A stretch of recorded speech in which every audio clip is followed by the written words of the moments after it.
Today we are going to talk about multiplying positive and negative fractions. But before we do that, let's go ahead and have a quick review on multiplying integers.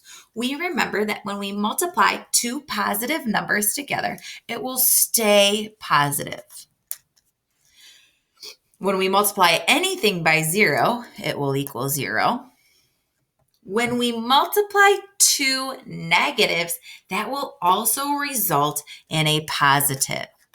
So when we have two positives or two negatives, we will get positive.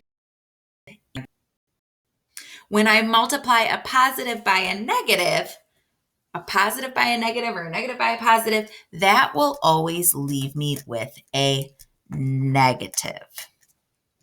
All right, so let's get started here. We remember when we multiply fractions, we'll start off with just our two positive fractions, okay? So we've got 1/4 times 3/5. And we remember that when we multiply fractions, we multiply straight across the numerator and straight across the denominator to get our answers. So here, if we multiply 1 times 3, that will get us 3, and 4 times 5 equals 20. So our answer here is 3/20. Again, because I have two positives, my answer, my product will be positive as well.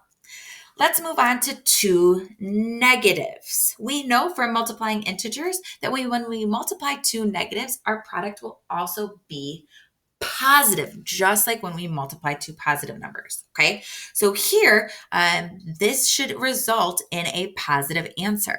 Let's give it a try. Multiplying -2/3 times -4/5. I go ahead and multiply straight across.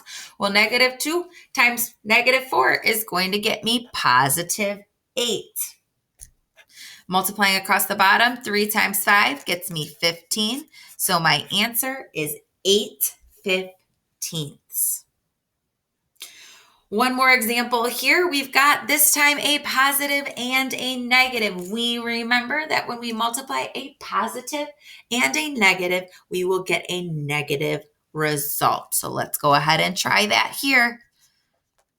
If I multiply positive 1/2 times -5/6, 1 times -5 equals -5, and 2 times 6 equals 12.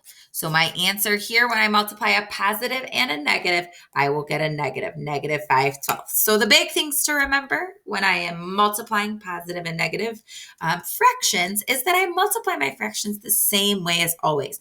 I multiply across my numerator and I multiply across my denominator. I also then, the other big thing I need to remember is that when my multiplication of integer rules, multiplying two positives or two negatives will result in positive products, whereas any negative, one negative and one positive will get me a negative.